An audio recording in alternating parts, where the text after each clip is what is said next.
Dear student, आज हम spectrochemical series के बारे में चर्चा करेंगे। तो स्पेक्ट्रोकेमिकल सीरीज़ क्या है?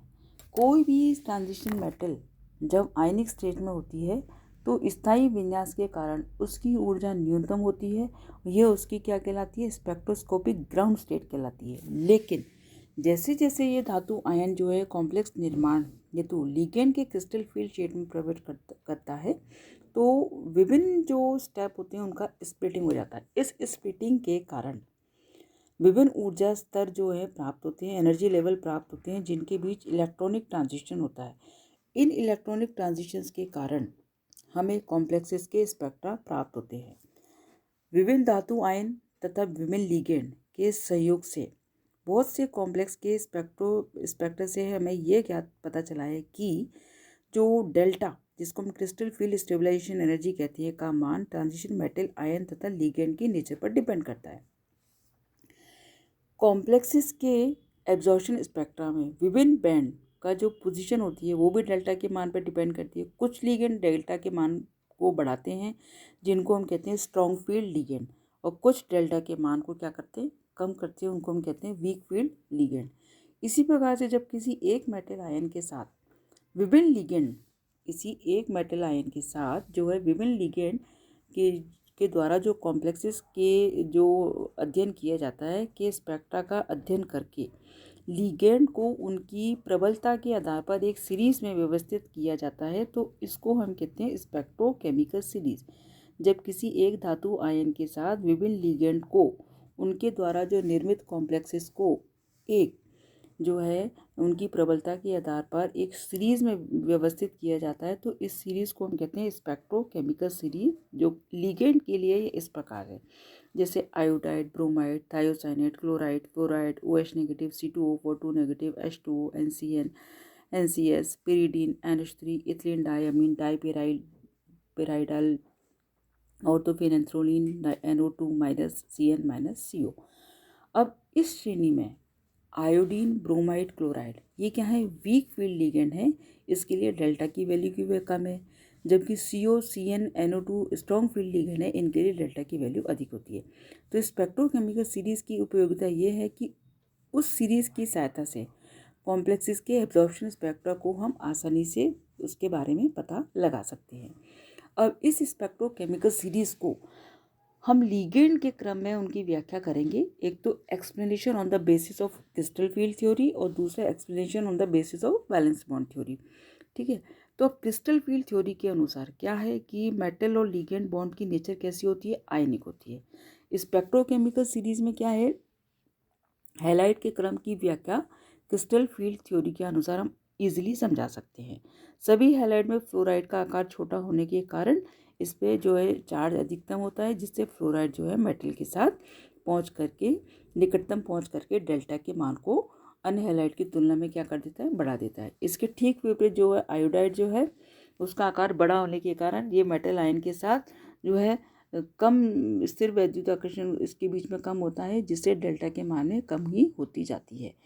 अब explanation on the basis of valency bond theory and molecular orbital theory. अब इन थ्योरी के अनुसार क्या है? मेटल लिगेंड बॉन्ड की नेचर क्या होती है? दोनों के अनुसार कोवेलेंट होती है, सहसंयोजक होती है। अर्थात ये सिद्धांत मेटल और लिगेंड के मध्य जो है सिग्मा और पाई बॉन्ड का बनना बताते हैं। तो क्रिस्टल फील्ड थ्योरी के अनुसार मेटल लिगेंड बॉन्ड के हम क्या करें? 100% आयनिक कैरेक्टर होता है। ये यदि बात सही है तो स्पेक्ट्रोकेमिकल सीरीज में जो चार्ज लिगेंड हैं वो उदासीन लिगेंड की तुलना में वो क्या होना चाहिए? स्ट्रॉन्ग होना चाहिए, जबकि ऐसा नहीं है। तो जैसे OH आयन लिगेंड जो है H2O की तुलना में अधिक प्रबल होना चाहिए। इसी प्रकार से NH3 H2O की तुलना में ज़्यादा स्ट्रॉन्ग होना चाहिए। इसी प्रकार से हैलाइडों को भी प्रबलित क्षेत्रीय होना चाहिए, जबकि ये तो इस प्रकार इस चीज़ को जो CFT जो है समझाने में असफल रही। तो लिगेंड के इस क्रम को वैलेंसी बॉन्ड थ्योरी और मॉलिक्यूलर ऑर्बिटल थ्योरी द्वारा समझाने का प्रयास किया गया। तो इसमें क्या है कि हम कह रहे हैं इसमें सिग्मा और पाई बॉन्ड बन रहे हैं। जब सिग्मा बॉन्ड बन रहा है, जब धातु के रिक्त कक्षकों को लिगेंड से भरे हुए कक्षक इलेक्ट्रॉन जो लिगेंड से भरे हुए कक्षक इलेक्ट्रॉन युग्म का दान करते हैं, तो इस प्रकार ligand to metal sigma bond का निर्माण होता है। क्या सिग्मा बॉन्ड कैसे बन रहा है? जब धातु के रिक्त कक्षकों को लिगेंड के जो भरे हुए कक्षक अपने इलेक्ट्रॉन युग्म का डोनेट कर रहे हैं, तो इस प्रकार ligand to metal sigma bond का निर्माण होता है। किसी भी परमाणु अथवा आयन की इलेक्ट्रॉन डोनेट करने की जो क्षमता है वो किस पर डिपेंड करती है? इलेक्ट्रोनेगेटिविटी पर डिपेंड करती है। तो कम इलेक्ट्रोनेगेटिव वाले जो तत्व आसानी से अपने इलेक्ट्रॉन युग्म दे करके डोनेट का कार्य करके स्ट्रॉन्ग बॉन्ड सिग्मा बॉन्ड बनाते हैं, जिससे डेल्टा का मान भी क्या होता है? अधिक होता है। तो स्पेक्ट्रोकेमिकल सीरीज में यह देखने आया कि परमाणु द्वारा इलेक्ट्रॉन डोनेट करने की क्षमता का जो क्रम है वो इस प्रकार से अपने को दिया गया है। ये तो बात हुई सिग्मा बॉन्ड की। अब हम पाई बॉन्ड की बात करें तो पाई बॉन्ड में क्या है? Ligand to metal pi bond. For example OH ligand एक अच्छा सिग्मा तथा पाई डोनर है। OH आयन जो है ऑक्सीजन आयन के पास पूर्ण रूप से भरे हुए p ऑर्बिटल होते हैं और ये अपने इलेक्ट्रॉन जो है OH लिगेंड अपने एक इलेक्ट्रॉन युग्म को मेटल आयन को डोनेट करके मेटल जो है वो सिग्मा बॉन्ड बनाता है। साथ ही अपने पूर्ण रूप से भरे हुए p कक्षकों में से एक इलेक्ट्रॉन युग्म को मेटल के खाली 2Tg ऑर्बिटल को डोनेट करके metal to metal pi bond का भी निर्माण करता है। तो इस प्रकार OH लिगेंड एक अच्छा डोनर के साथ साथ जो है वो एक्सेप्टर भी है। ठीक है, दाता होने के साथ साथ एक अच्छा सिग्मा डोनर के साथ साथ ये पाई डोनर भी है।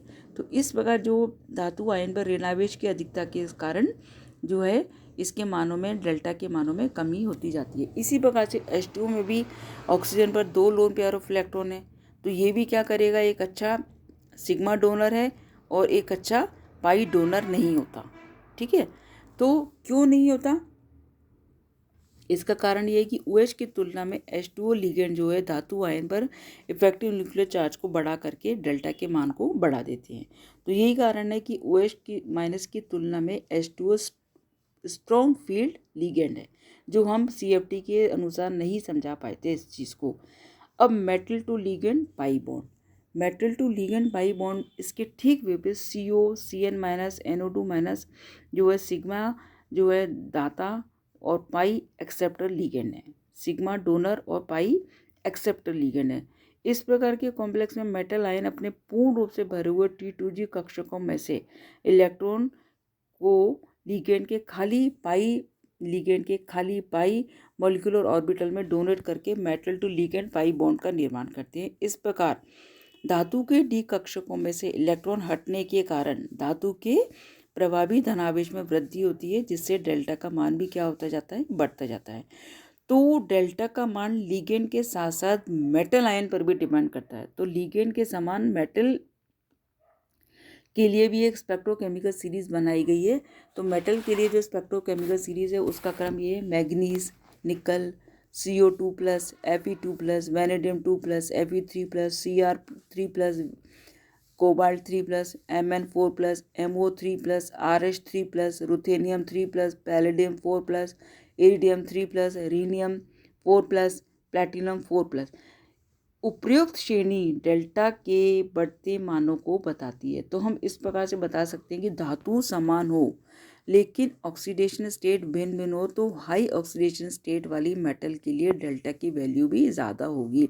जैसे Fe और Fe2+ और Fe3+, किसकी में Fe3+ के लिए डेल्टा की वैल्यू ज़्यादा होगी। इसी प्रकार से फर्स्ट ट्रांजिशन सीरीज़ की तुलना में सेकंड और थर्ड ट्रांजिशन सीरीज़ के लिए भी डेल्टा की वैल्यू अधिक होती है। इस प्रकार हम ये स्पेक्ट्रोकेमिकल सीरीज़ के आधार पर जो है लिगेंड और मेटल को किस प्रकार से व्यवस्थित किया गया है वो हम बता सकते हैं और कॉम्प्लेक्स की स्टेबिलिटी के बारे में भी आसानी से बता सकते हैं।